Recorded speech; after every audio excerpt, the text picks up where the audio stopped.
subscribe, share the video, comment, like, now. By far and away, Trump's most dangerous candidate would be Pete Hegseth, the alleged rapist, misuser of funds, and authoritarian. Trump's obsession with Fox News has truly reached sycophantic heights that we haven't really seen before. While some people were kind of surprised that Trump would blatantly, basically admit that Fox News is a propaganda channel for him. With this appointment, I personally wasn't really surprised. Now we have Trump unchained, as it were. The first time around, he had institutional constraints. He didn't have Congress, he didn't have the Senate, and now he has a total blank check to do whatever he wants. And so he's obviously taken upon this power to appoint one of the most grossly unqualified secretaries of defense ever. So, I guess we can start with this story by acknowledging Trump's bizarre obsession with Fox News. In 2019, for example, he live tweeted at Fox News around 657 times. Obviously, this is the last year that we can really gauge, the Trump's activity on Twitter because, in 2020 he was banned for inciting violence. He was really an upstanding character. Yeah, this level of obsession with Fox and Friends also began to affect Trump's policymaking while in the White House. And he even urged Secretary Mike Pompeo to investigate anti-white killings in South Africa, which is a far-right white nationalist conspiracy theory. White people are actually less likely to be victims of murder in South Africa. They're less likely than any other racial group. So he was so quick to jump on, racism when he thought it was against whites, but he seems to not really be very interested when it comes to other groups, which I think is interesting. So is Trump's obsession with Fox News, do we think it's this isn't really motivated by their fantastic reporting? It's more so that Trump knows that Fox News will sycophantically gawk over everything he does to pander to their frankly unintelligent audience. A lot of Fox News watchers obviously don't know this, but a lot of the higher ups at Fox News, they're found privately texting back and forth saying, "I hate Trump, this guy's disgusting, we know he's lying about the 2020 election." But publicly they have to support Trump because they know that they're going to lose ratings if they break with their audience. Fox News CEO even called Trump mad and a failure after refusing to concede the 2020 election. So this is a deliberate attempt to lie. They know they're lying, and they know their audience is dumb enough to believe it. When Fox News was sued for $800 million for lying about the 2020 election by the Dominion voting machines, another pro-January 6 commentator, Tucker Carlson, was revealed to privately hate Trump passionately, and I believe it was Telegram messages. So I think what is really at the heart of this appointment is Trump's desire to solidify Fox News as state-run media. Because with this appointment of Pete Hegseth, he's also delivering this implicit promise to other Fox News anchors that if they fall in line, a potential government position will be available for them. So now with Twitter being owned by Elon Musk, Truth Social, all of these platforms are sort of being co-opted into being state-run media like Russia Today. I've seen some people kind of glibly not really care about the Pete Hegseth appointment, and I think it's really easy because of how grossly incompetent this government is, to just throw up your hands and be like, oh, well, what are you going to do? But I think it's really important to remind people that this is one of the most important positions in government. And these people often act as kind of de facto commanders-in-chief because it's not, unfortunately, not really feasible for the president and or Congress to deliberate on every single foreign policy decision that's being made internationally. You make of that, what you will. So, okay, you may be thinking, well, it's inappropriate to, pick someone from Fox News to run the military. Who really cares? Whatever we've been new. But I think Pete Hegseth is like a uniquely horrible pick. So we're just going to go through his personal history, and then, you guys can see what you make of it. I'm sure any Republican watching this is going to just turn off their brain and say it's all fake news, because that's the only thing they know how to do. In 2008, Pete Hegseth was appointed as treasurer for the Vets for Freedom Foundation, which was a propaganda organization dedicated to supporting the surge of troops in the Iraq War. And so during his time as treasurer, he led the Vets for Freedom organization to be around $500,000 in debt, allegedly misusing funds to host parties to quote unquote flirt with women. So really a stand-up guy. And we're gonna see this pattern of behavior continue as I keep going through the history. Pete Hegseth's mismanagement of funds actually wasn't even, just unique to this one organization, but we also found Pete Hegseth misusing funds for the Minnesota PAC, which was a conservative political action committee. And he again spent over 1/3 of the funds for creating parties, which for some reason is not prohibited by Minnesota state campaign finance law. So you can make that what you will. Pete Hegseth's questionable pattern of behavior, we could say, continued when he founded the Concerned Veterans for America group, which was a Koch brothers founded group dedicated to privatizing the VA. This was around 2013 to 2016, and he would be picked up by Fox in 2014. So this pattern of behavior was going on, all the while. He was like disseminating, information at Fox, as to how to run society. So at this organization, Hegseth's corruption would sort of switch from mismanagement of funds to alleged sexual harassment. And a whistleblower actually revealed that Hegseth repeatedly sexually harassed female employees and even was accused of sexual assault. Hegseth was also married at the time. Hi, I have 3 little appearances in this video. I'm going to show up because, this information keeps coming out, so it's got to be updated, this video. We have 2 more allegations of horrific misogyny from this guy. One of them was that he beat his second wife so routinely and badly that at one point she was hiding in the closet. So that was one allegation. And then from former sister-in-law of Pete Hegseth. And then there was another allegation that she said that he believed that women shouldn't even vote. So we're going back to misogyny of like over 100 years ago in this presidency. So much to look forward to if this guy gets appointed. Girls were allegedly separated into party girls and non-party girls. He's really into partying, this guy. He's gotta get new hobbies. His own mother actually denounced him as an abuser of women in a leaked email. The mother now is, retracting the statement saying, oh, well, I didn't mean it or whatever. But, of course the mother, family's complicated, pressured by her own son. I'm going to say there was a hand on the weight to try and get her to make that retraction. The settlement terms between Hegseth and his alleged victim have still not really been disclosed. So again, not exactly brimming with transparency, this guy. It should also be noted while he was on an official company tour, he was allegedly screaming, "Kill all Muslims, kill all Muslims." People have defended this, saying he was intoxicated at the time. When I'm intoxicated, like, I'm throwing it back. I'm not screaming any sort of genocidal stuff.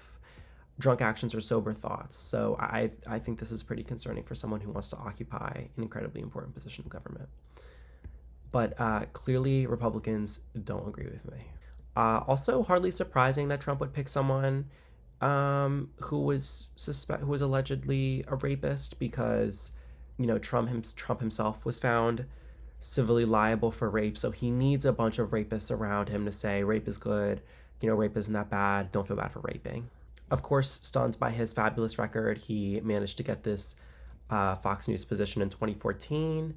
During this time, Pete Hegseth made a name for himself for incessantly fawning Trump with praise, as they all do. And Pete Hegseth soon became this kind of figure for Trump's bizarre obsession with Fox and Friends.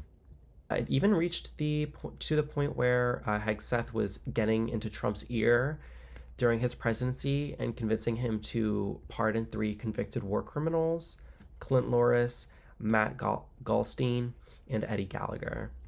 So we're just going to go through these 3 people. And, this is maybe going to give us a hint into the kind of behavior that Pete Hegseth thinks is going to be permissible at the military. So Clint Loris was ruled guilty for ordering troops to shoot at 2 unarmed Afghan men. The private who spotted the men said under oath that there was no reason to shoot the men at that time. The men's hands were visible in the air, no weapons, just shot 2 innocent people. After the murder, Loris reportedly stated that, quote unquote, that was fucking awesome. 9 members of his platoon testified against him. And because of Pete Hegseth and Trump, this guy's totally free now and is likely going to become a lawyer. Matt Goldstein himself admitted to kidnapping an Afghan man, allegedly a bomb maker, taking him off base and murdering him, and then not reporting it to the superiors.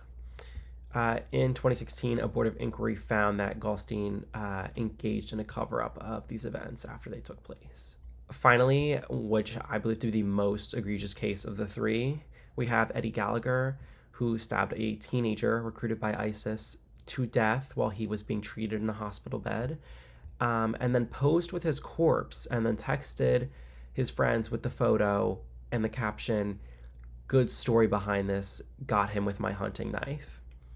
Testimony from his platoon revealed that he, quote unquote, took random shots into buildings, with some snipers alleging that they witnessed him murdering an elderly man and a young girl.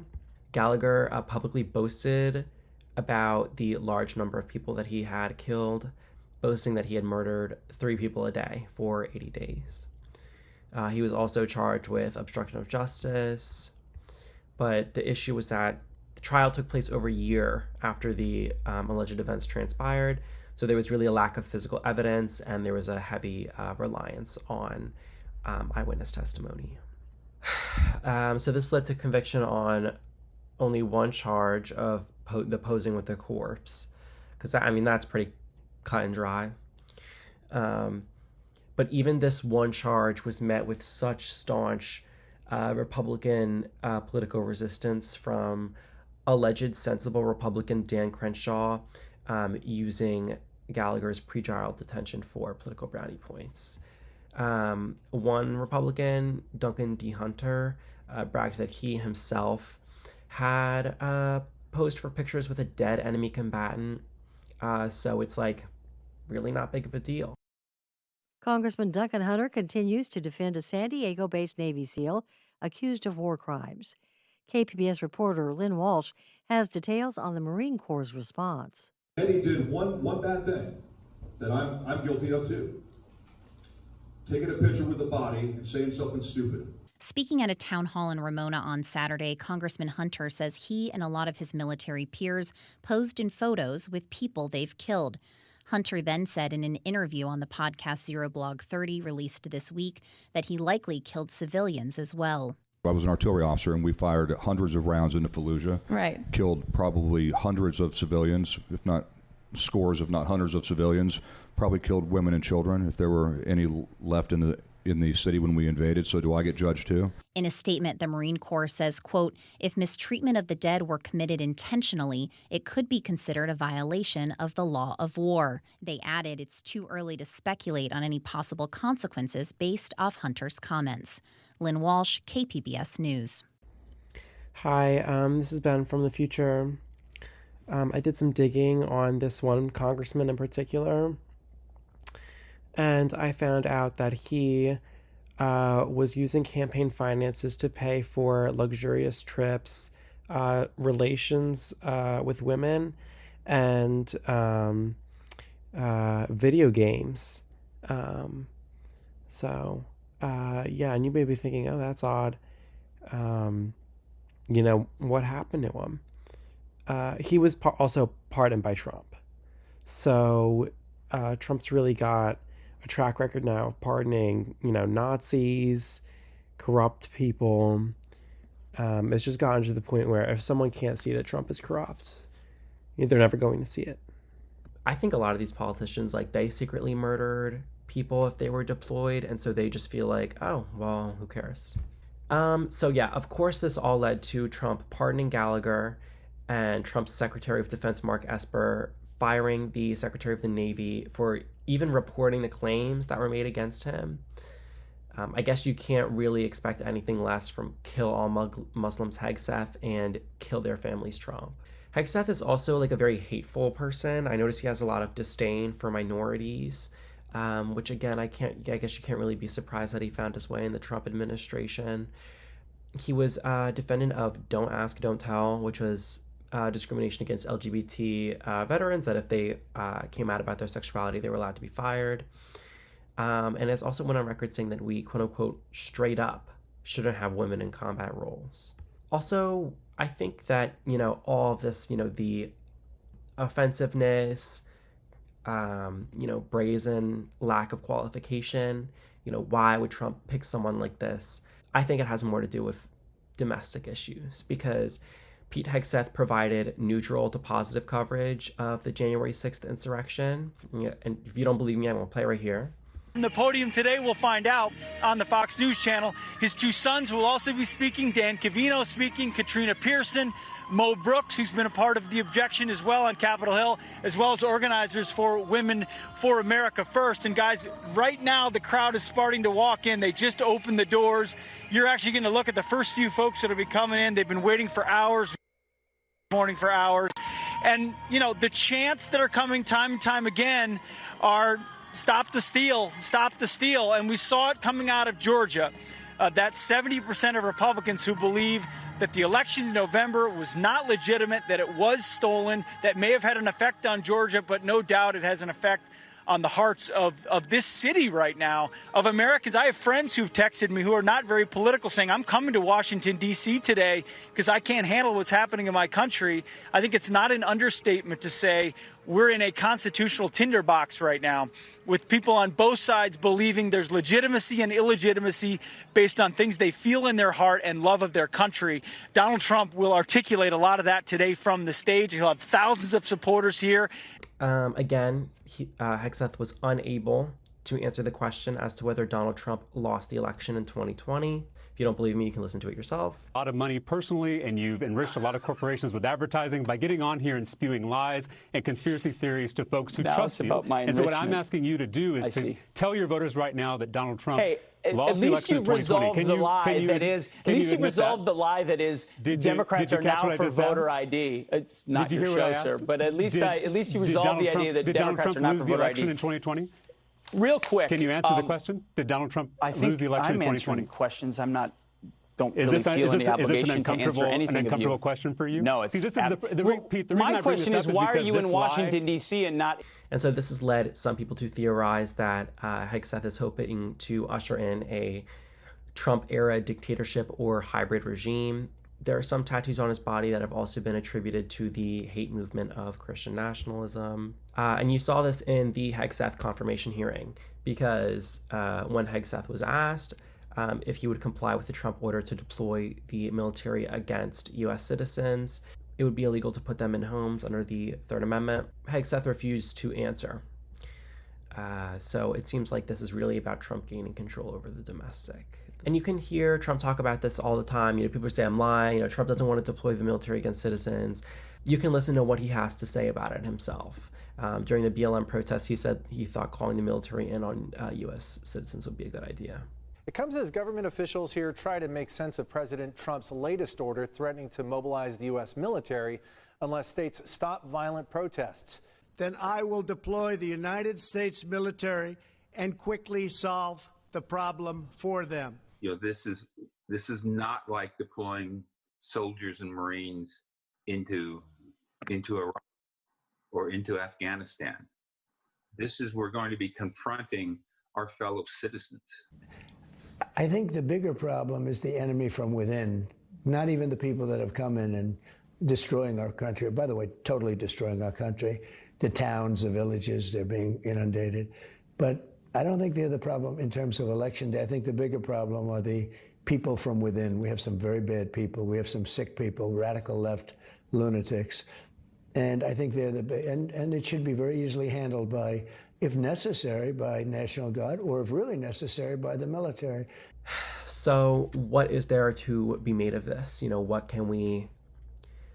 to be gleaned or learned other than half the country votes like a bunch of idiots? So far, the Democrats have been doing a pretty good job not voting for any of this Hegsethian activity. Going forward, Dems really have to be the stalwart of completely and totally resisting this authoritarian takeover of the government. With crazy, you don't snuggle up to it, you don't give it a half measure, you don't say, oh, well, you know, like maybe we can find common ground. The Dems have to be completely and totally adversarial to Hegseth and what he's doing. They have to find Republicans and convince them to, you know, reconsider. I know Republicans are dumb as fuck. Like, they're probably not going to reconsider, but it's the best we can do. Future Ben, again, Senate confirmation happening this week, so call your senators, let them know no to Hegseth. And in general, trying not to be completely hopeless about the future of our government, because Republicans have this mandate now, but we just have to find the opportunities for resistance and take them whenever we can get them.